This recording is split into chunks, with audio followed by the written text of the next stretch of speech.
Look at what we have here. This beautiful green Golf MK3.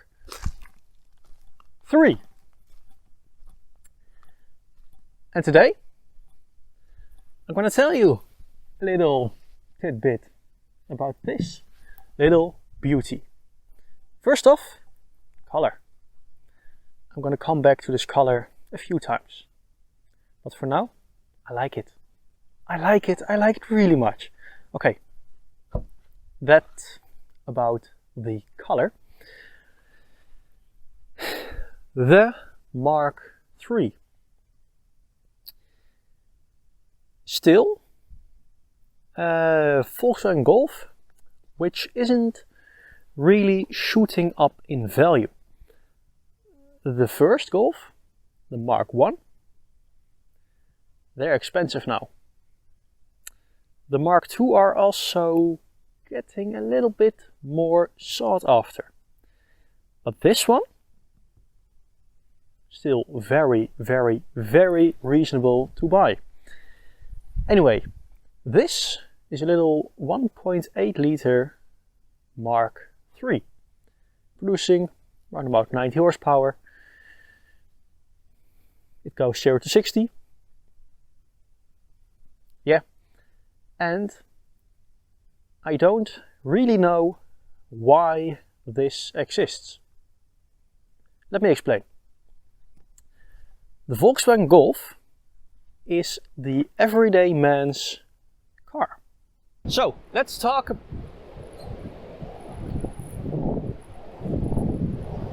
I've got pants on now. And it's incredibly windy outside. 1 second. We need to get shelter.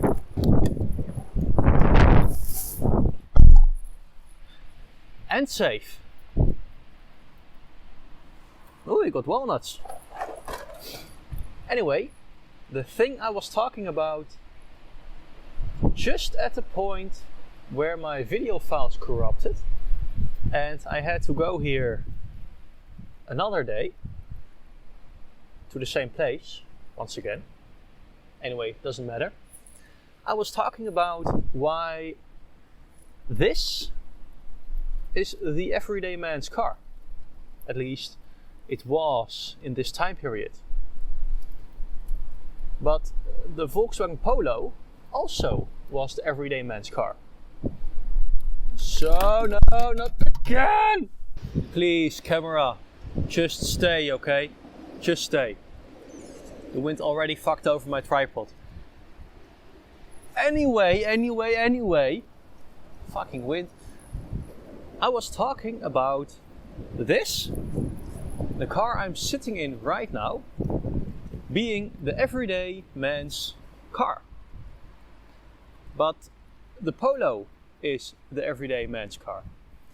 My theory is that Volkswagen wanted to rebrand the Golf from being the cheap everyday man's car into being the luxurious everyday man's car.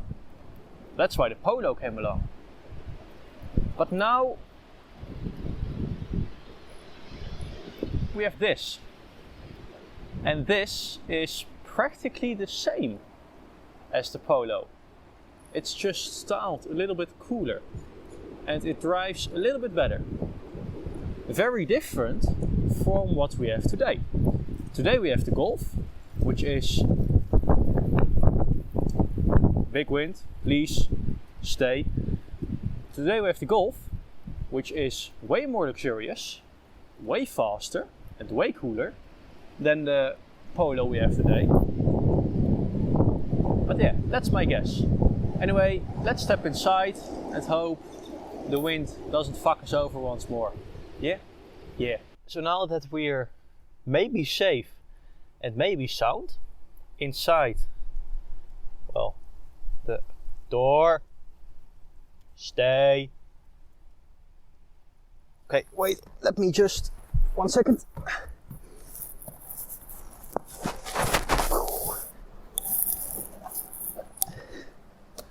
So, okay, let me just hold open the door with my foot. Now that we're in the interior, I can talk about the interior. Logical, right? Anyway, this being Volkswagen, it's logical, as I just said. Lighting controls, normal stocks, normal gear shifter, normal handbrake. Climate controls are where they are needed. Stereo. This has a booming bass built in. It's nice. Big, gigantic cubbyhole.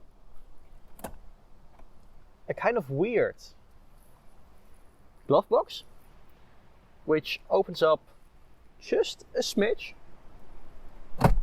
And then it opens up more. Door, stay.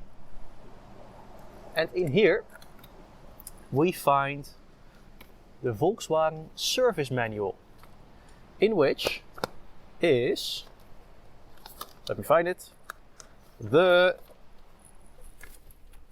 owner's manual. Oh yes. So, owner's manual. You open it up and you go to page 25, 26, 27. And it shows you how to buckle your 3-point seat belt. I'm guessing these are here for some kind of legal something. So it's probably to door, stay, to avoid any kind of legal trouble. And they even show you how pregnant people can buckle themselves in, right here. I would think it's the same as being not pregnant, but it also looks the same. Maybe there's some special trick to it. Furthermore, if you go further, and let's see if I can find it. The thing I want to show you is that there are instructions on how to drive the 4-wheel drive Golf. This doesn't have 4-wheel drive, which means that Volkswagen just made one booklet for everything. This even goes as far that they give you a second booklet. Can you read this? Oi, wind! Golf Cabriolet, also known as a Golf.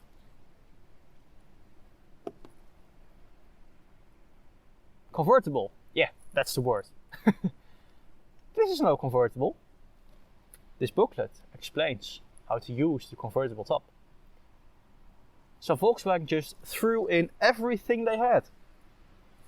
Yeah, just weird Volkswagen things in the 90s. And then there are a few weird things. For one,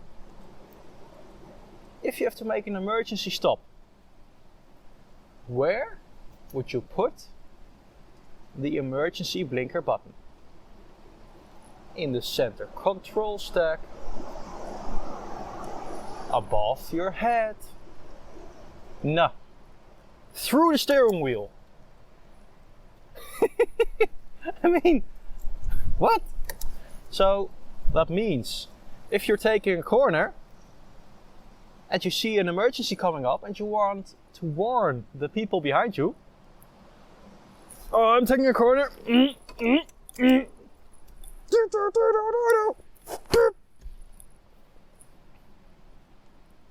Why Volkswagen? Couldn't you think of any better place than putting it behind a moving steering wheel? I mean, what the fuck? Also, there are 2 horns, or well, 2 horn buttons. Most cars, you just press the center, but no. This has 2 horn buttons. So if you wanted to, you could spam people. Yeah, I'm not honking right now because there are dogs outside and I don't want to scare them. They're cute doggos, really cute. One thing I forgot to tell you in the front is my favorite part. These seats are so freaking cool. I get a Piet Mondriaan experience, or well, feeling with these seats, and it's just cool. It's just plain up cool. Let's put my foot into the door once again before everything screws up. And here in the back there is not that much space. There isn't much of anything actually. You have some door bins, you have some window controls. Not even headrests. But since this was Germany in the 90s,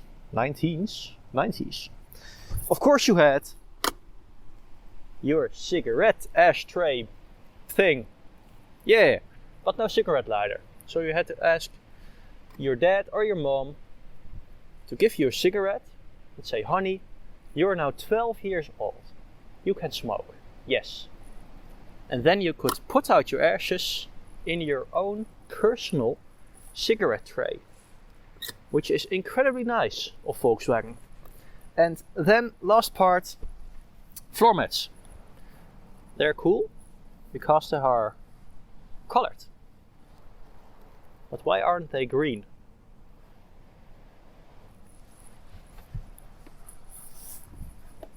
Oi, go back. And that is almost everything in the back. Anyway, we step out and we have these little hoops, which hopefully I can, come on, how do you work? Yeah, there we go. And then we step up here, oi, oi, oi, oi, and we pull. You have to pull really hard. Okay. And then little thingy. One more little thingy we pull. Hey, I found you a pen. Bam! And we have, oh, like this, perfectly. We have a bigger load floor. No hassle at all, right?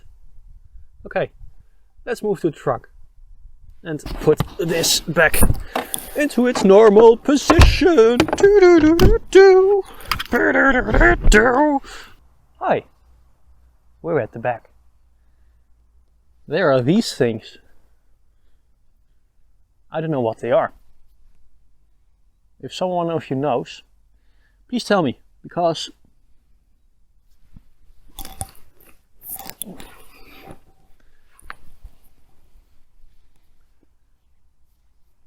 what? Why? They're here. Anyway, back of the Golf. Inside of the wiper, there is once again car driving by. Let's wait a second. And it's gone. Words built into the wiper assembly. Right here, there is once again a spray nozzle. I mean, the BMW I reviewed had this. This has this. The Polo doesn't have it. I like it. I like this little feature. It just cleans up the styling of your car.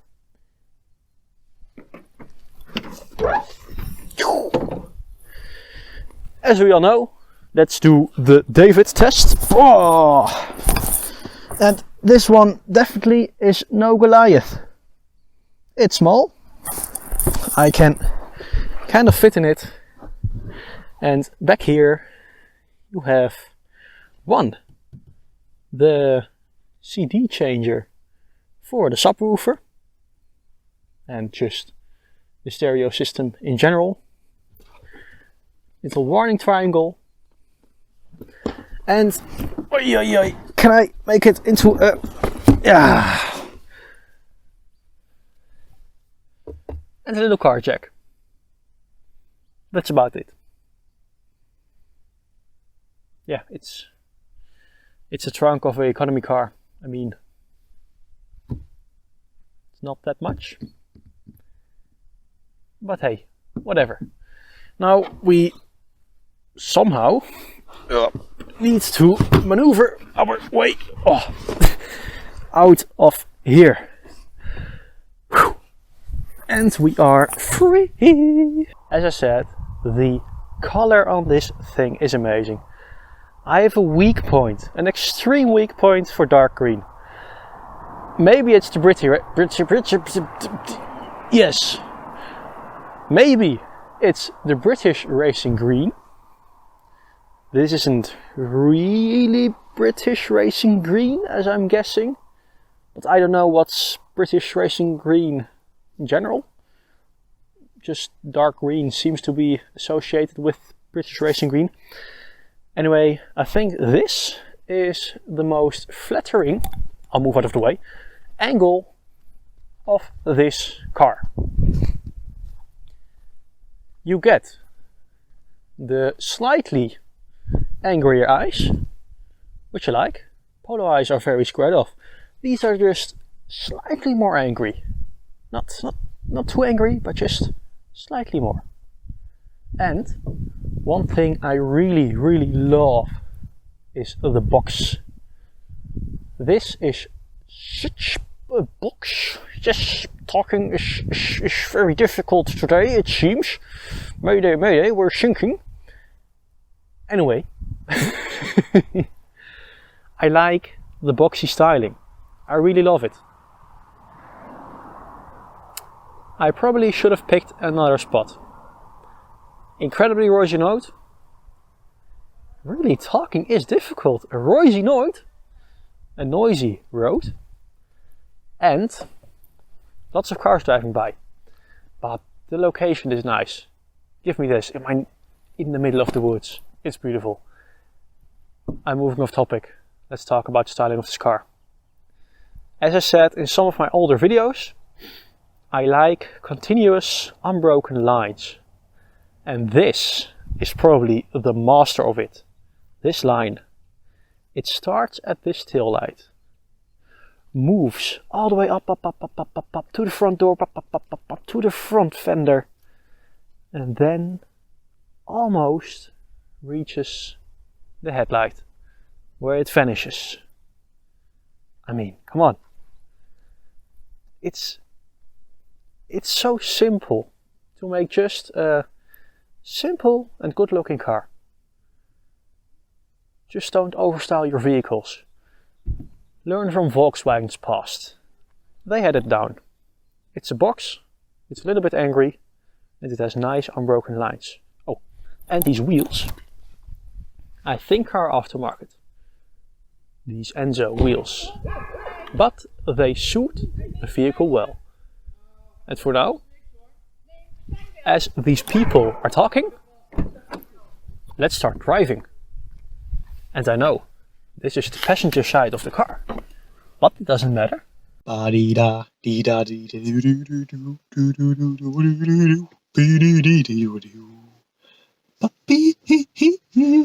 know what? While driving, I'm questioning the why of, well, either the Golf or the Polo, even more. Because both drive pretty similar. I expected this to be like in a different league compared to the Polo when it comes to sportiness, but actually the suspension pretty soft, very comfortable, but pretty soft, so not that sporty. One major difference is the steering. Steering is really heavy in this vehicle, like almost as heavy as in the Peugeot 106 I've driven, and well, just it feels similar but different. With little things like the steering is heavier, but it's also this big gigantic Volkswagen steering wheel, which is just large, and the body roll is kind of the same. The road noise is pretty similar to the Polo,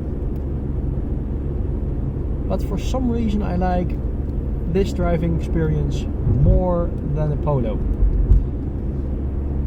Why that is, I don't really know. Maybe because of the heavier steering. I think it accelerates a little bit more peppy, just a slight little bit, and maybe the road presence, I would say, is different. I think you're sitting a little bit lower and you're feeling just a little bit more sporty, or it's just the cool seats. Could also be, I don't know. Anyway,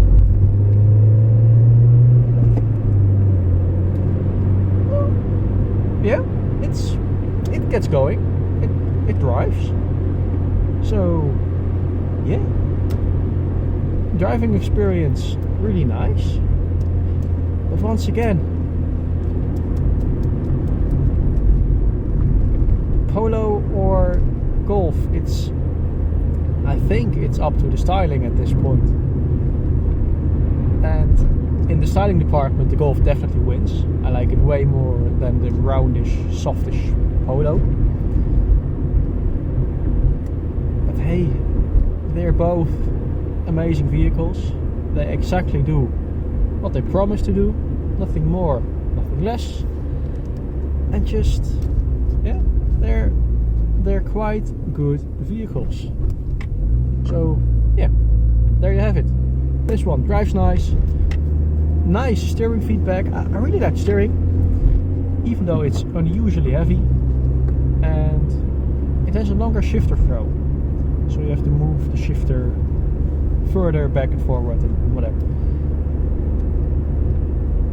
Yeah, I think everything which has to be said, I have said. I hope you've learned something new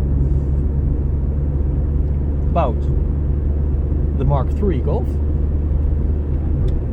and if not, I hope you liked the video. I want to thank you very much for watching. Have a nice day, grab yourself a cookie and enjoy your life. Anyway, thank you very much for watching. I like this car. I hope you like it too. Goodbye.